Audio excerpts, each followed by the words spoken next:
The night was bowed to the ground, and the sky was almost empty.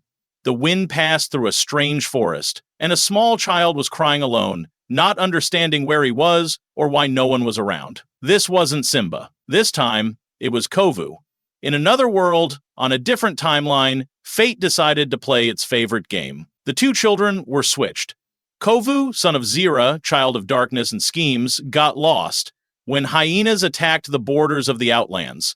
By coincidence, Timon and Pumbaa were out looking for food, and they found him. His body was weak, but there was something strange in his eyes.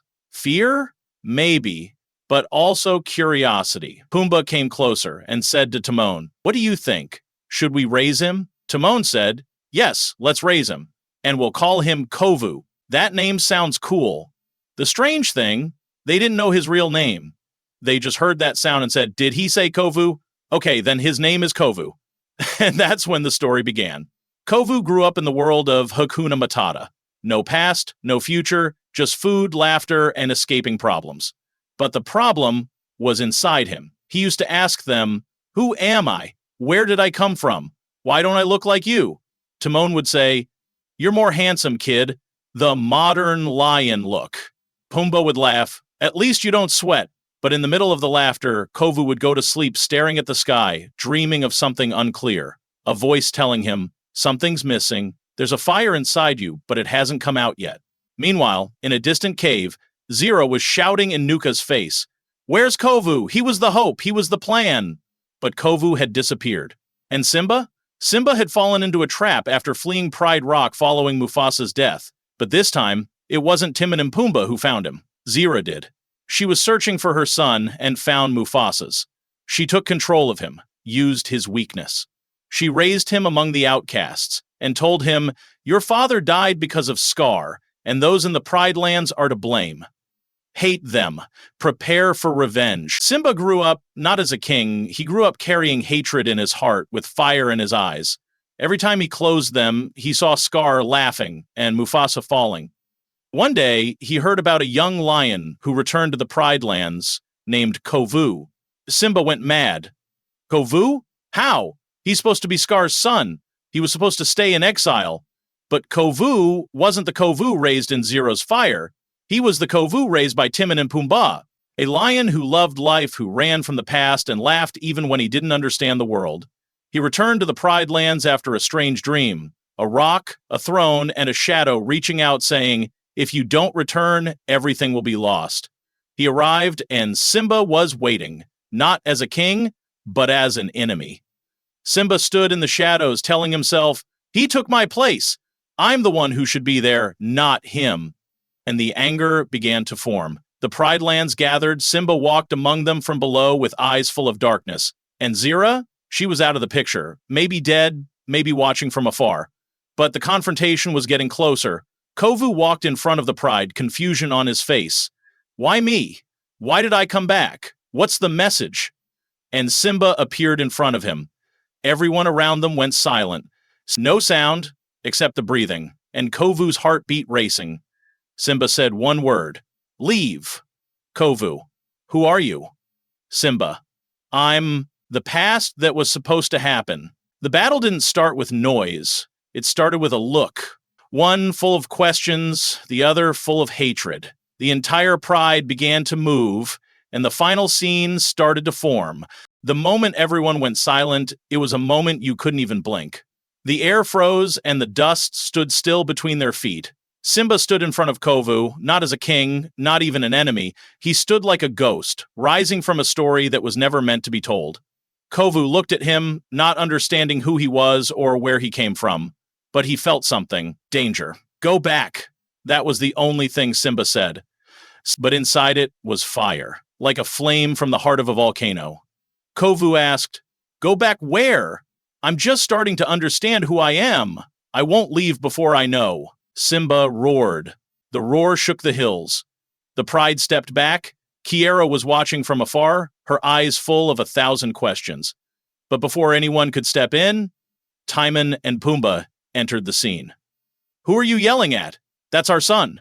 Timon stood in front of Kovu, his arms stretched out as if shielding him from a real lion, not a shadow.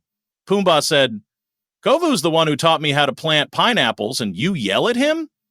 Simba let his gaze move between them. His eyes landed on Pumbaa, and he remembered his voice. But his mind refused to make peace. You're the ones who stole my place. His voice rose, but it wasn't anger. It was pain. I was supposed to live that life. I was supposed to grow up laughing, not with hatred. But you took that from me. Kovu replied calmly, I didn't steal anything. I just ended up with them. I was supposed to be somewhere else, but life chose a strange path for me, just like you. But Simba wasn't ready to listen with reason. Someone raised in anger only understands anger. Another roar came from deep inside him, and he attacked. Kovu wasn't ready to fight, but his body moved. He returned the strike, but without intent to kill, without any instinct. Simba, on the other hand, every move came from a heart full of poison. But then, the unexpected happened. A voice came from afar. A big voice, wise and seasoned. Enough, Simba! Rafiki appeared. Standing on a rock, staff in hand, his voice between power and peace. Who you hitting, your son? Or your past? Simba didn't reply, but he stopped the fight. Rafiki came down, approached Kovu, touched his forehead, and said, This child was deprived of his past, and a new future was created for him, just like you, Simba. But the difference is, you're still holding on to the past, and he's not. The whole pride stayed silent. Time itself stood still, waiting for a decision. Kiara stepped closer to Kovu. She rested her head beside him and said, You didn't steal anyone's place. You opened a new door. Simba looked at his daughter. He saw Nala inside her, he saw Mufasa, and he saw the cub who once ran from Pride Rock many years ago. The same cub inside him, still screaming, but the scream now began to fade. The silence was suddenly broken by a loud sound in the sky. Wah! An earthquake! No, it was Nuka! Standing on a hilltop with an anger that couldn't be silenced on his face. Kovu? Kovu became king? Kovu, who left us long ago, is now the heir to the throne? Behind him were lions from the Outlands. Lions who'd been provoked and poisoned by Zira's words before she disappeared. Nuka stepped forward and looked at Simba. You've been my enemy for years, but now the real enemy is inside your own home. Kovu looked at him and said, I don't want to fight you. I'm not Zira, Nuka replied, but her blood runs in your veins. Nuka attacked, and Kovu didn't. He didn't fight back. Simba stepped in, for the first time, not as an attacker, but as a protector. He stood in front of Kovu and roared. But not the roar that terrifies, the roar that protects. The lions stood behind them, and the scene shifted from a battle to a bond. Nuka backed off, but his eyes held a promise. Stories don't die, and if you kill me, others will continue, because a wrong was made, and I'm coming back. He disappeared into the mist. Kovu and Simba exchanged a look full of shared history, even if they didn't live it together. Simba reached out his paw and said, It doesn't matter where we were. What matters is that we're here now, and the kingdom needs our hearts, not our claws. Kovu smiled.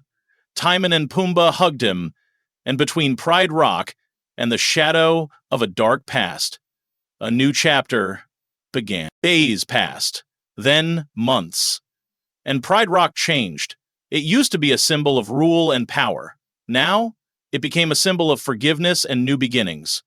Kovu, the lion, raised by Timon and Pumbaa, was no longer just another name in the Pride. He became a new face for a different story. A story that started wrong and ended right.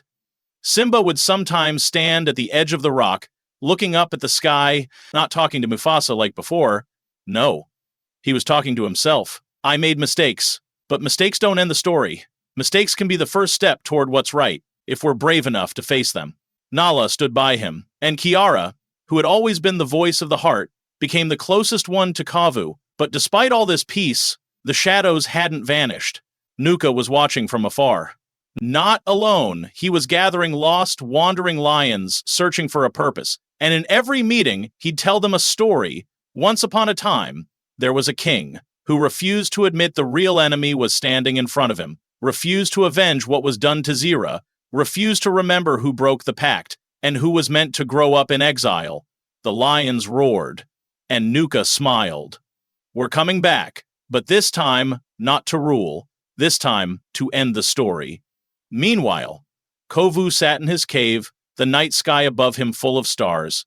He looked up and said, I don't know if I deserve all this, but if the world decided to give me a chance, then I have to live up to it. Timon sat beside him, peeling a bug, and said, Come on, you're the king of hearts, but don't get cocky, you've still got homework to do. Pumbaa was asleep next to them, dreaming he was flying, as usual. In that quiet moment, Kiara came closer. Kovu? And the past itself. A sound of thunder, but not a thunder of anger. A thunder that said a new beginning was being born. Simba looked from the cave and saw them under the rain. He saw the lion he once considered an outsider, now standing and laughing with his daughter, his mane soaked with the rain of life. And finally, he could breathe. As for the Pride Lands, they became a home for everyone. Rain nourished them, and the sun rose over them every day. But at the very edge of the frame, a shadow was moving. Nuka, standing, watching. The game's not over yet, but now I play by my own rules. And he vanished into the darkness.